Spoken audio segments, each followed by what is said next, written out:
This is the 11th hour. With news, commentary, and answers to viewer questions from the Authorized King James Bible.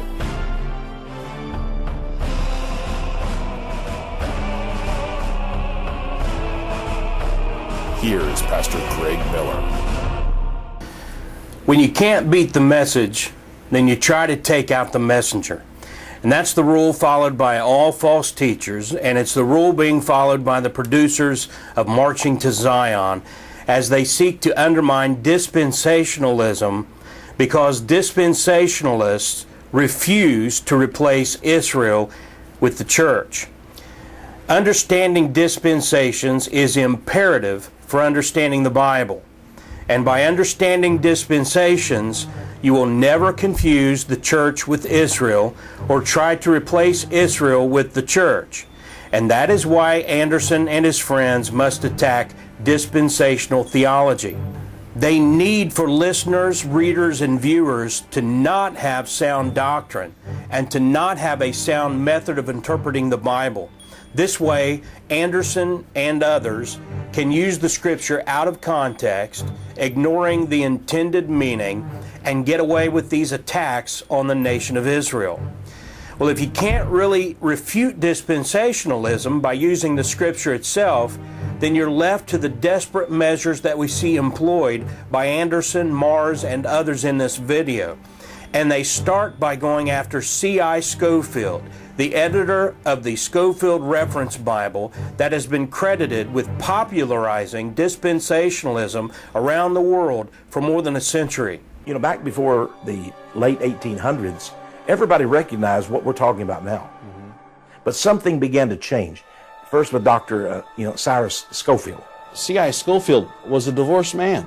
He had trouble with alcohol. He was a lawyer turned preacher. He left his first wife, Leontine Sierre, in 1883. That's the year after he wrote his first book, Rightly Dividing the Word of Truth.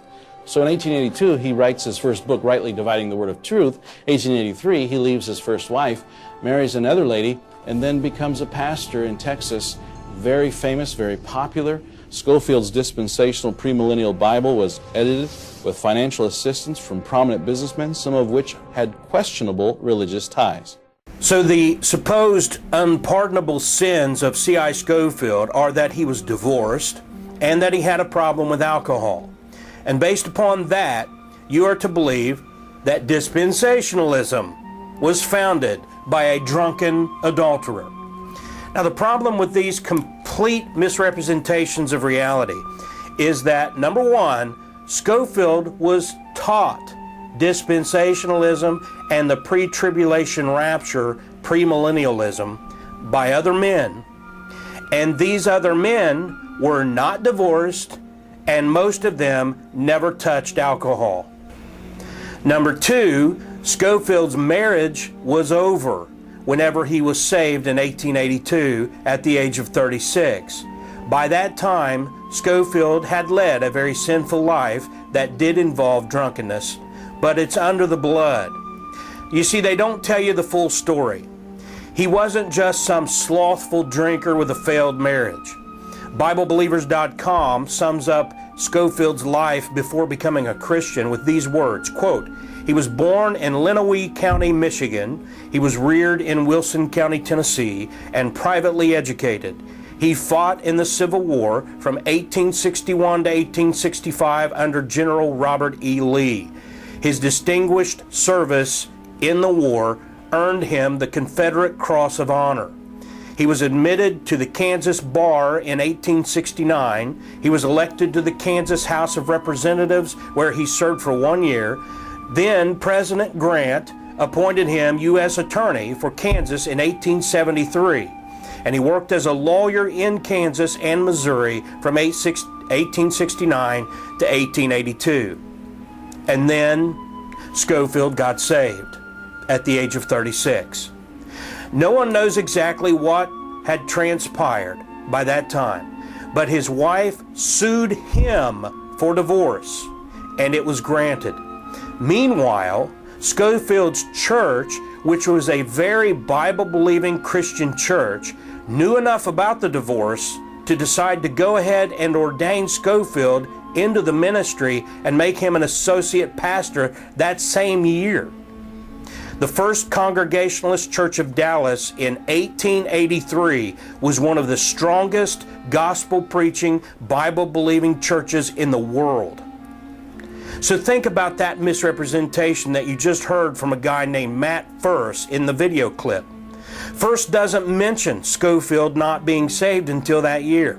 First doesn't mention that Scofield's first marriage was to a Roman Catholic woman, and that this Roman Catholic woman divorced Scofield after he became a Bible-believing Christian.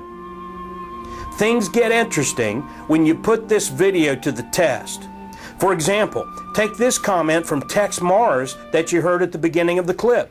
You know, back before the late 1800s, everybody recognized what we're talking about now. But something began to change. First with Dr. Cyrus Scofield. Quote, back before the late 1800s, everybody recognized what we're talking about now, end quote. Really? Mars is taking for granted the fact that few people will test his words. Most people will just post things on the internet, quote people, and they don't test it. They don't look for documentation. But if you do your own independent research, you'll find that not everybody recognized what Mars is talking about here as being true before the late 1800s. As a matter of fact, this is a comment made by one of the most well-known and influential pastors in the world, Charles Spurgeon, who said this in 1855, which would be considered mid-1800s. He said, quote, I think we do not attach sufficient importance to the restoration of the Jews. We do not think enough of it. But certainly, if there is anything promised in the Bible, it is this. I imagine that you cannot read the Bible without seeing clearly that there is to be an actual restoration of the children of Israel. May that happy day soon come, end quote. That was Charles Spurgeon, and it's found in the C.H. Spurgeon Collection, Metropolitan Tabernacle Pulpit, Volume 1, number 28, originally published in 1855. And you can find quotations that demonstrate that outside of Roman Catholicism and among Bible believers for 2,000 years, the expectation of the regathering of Israel in unbelief, as they are in Israel now in unbelief, was held by many, if not most, Bible-believing Christians, or those who profess to be Bible-believing Christians. As a matter of fact, we plan to do our next full segment refuting that very distortion of history as presented in Marching to Zion. But to the point, it is this sort of complete misrepresentation of facts, of history, and of Scripture which make it difficult to believe anything you see in this movie, Marching to Zion, especially if the producers or commentators do not provide any direct references to where they can document any of these claims about C.I. Scofield. Another example is in this comment that we see by Mr. First. C.I. Scofield was a divorced man. He had trouble with alcohol. He was a lawyer turned preacher. He left his first wife, Leontine Sierre, in 1883. That's the year after he wrote his first book, Rightly Dividing the Word of Truth. Well, the facts just don't support this claim. Although the claim that Scofield published the Rightly Dividing the Word of Truth booklet in 1882 is made in a few different sources, nearly all of Scofield's biographers and majority of references to that work claim that it wasn't published until 1888, while many say it wasn't until 1896. Here's a reference in a work by a Larry R. Hellyer titled The Witness of Jesus, Paul, and John, an Exploration in Biblical Theology. That's a recent book where the publishing date of Rightly Dividing the Word of Truth is 1888. Now, could Scofield's Rightly Dividing the Word of Truth booklet have been published in 1882? It's possible. But is there proof presented in the movie Marching to Zion to prove that claim and make it look like Scofield was divorcing his wife even while putting out dispensational booklets? There's no proof. Do they even attempt to provide documentation on the bottom of the screen or anything, if not in the audio commentary? No, they don't. And shouldn't honest men mention that fact and tell folks that it might have been published in 1882, but others refer to it being published in 1888 and even 1896, as many as 6 to 14 years after Scofield's divorce was final, that his Roman Catholic wife had sued and won? Obviously, the answer is yes. Honest men should provide that information. But the desire to assassinate the character of C.I. Scofield is not based upon a desire for truth. It's based on a desire to attack dispensationalism, because dispensationalism does not replace Israel with the church. You see, there are two things that any honest student of history would have to note about this and other statements made in the Marching to Zion documentary. Number one, none of this stuff about Scofield is documented in the documentary. That's why they call them documentaries. You present documentation. You just don't sit there and rattle your mouth. You prove what you're saying by telling people where you found this information and where it's documented. Most Scofield slanderers use a book by a man named Joseph Canfield, and this work has been proven to be a sloppy, careless collection of misstatements and possible lies, if you don't give the author the benefit of the doubt, and undocumented, unsubstantiated nonsense. You can Google The Incredible Canfield and His Hatchet Job of Scofield by Robert L. Sumner for about 30 pages of refutation. And the second point is, who cares? My Bible was written by men who included some of the worst of sinners. And if you don't think that some of David's writings were penned while he was committing adultery and murder, then you're simply ignoring the facts. If you don't think that some of Solomon's writings were penned while he was disobeying God and multiplying his wives and horses, you've got another thing coming. In other words, this is all a smokescreen that desperate Jew haters have to sink to in order to assassinate the character of the messenger so that you won't listen to the truth about the Jews and Israel. Sin is sad, but the truth stands. Even if the messenger fails in his personal life, that is simply a fact. Again, here's another example of a completely bogus claim made in Marching to Zion in an attempt to assassinate the character of C.I. Scofield.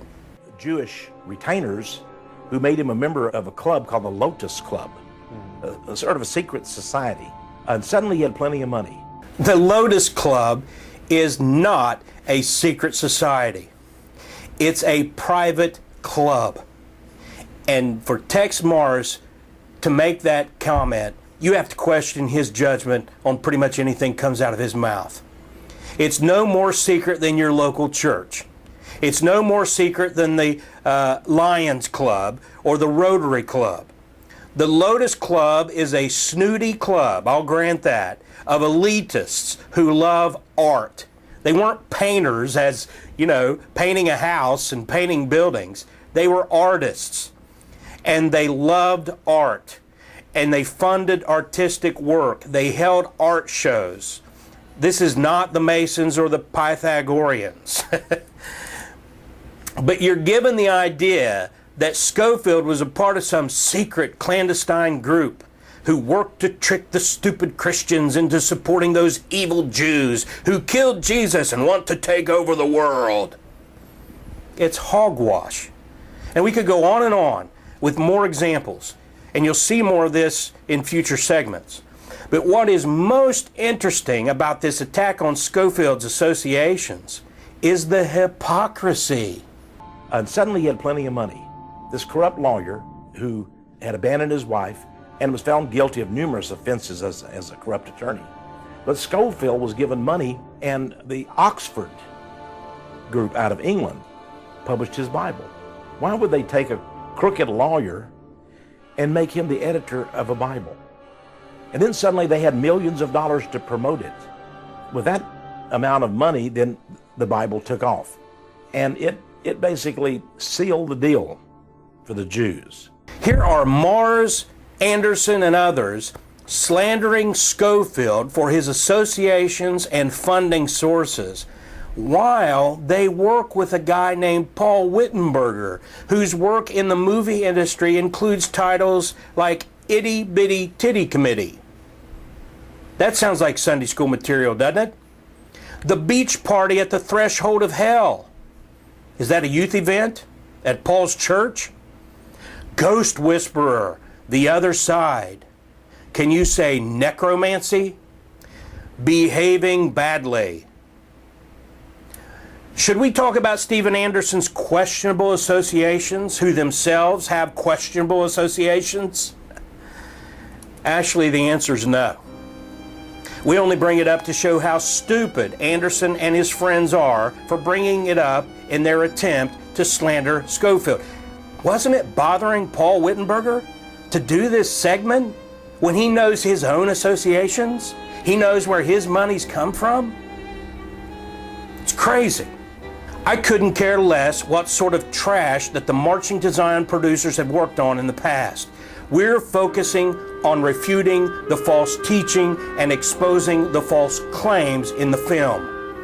But this character assassination of C.I. Scofield must be confronted, as we've done here. And it must be pointed out that Anderson and all the other anti-Israel speakers and authors are forced to stoop to such tactics because they do not have the truth on their side. They are marching to Zion with lies.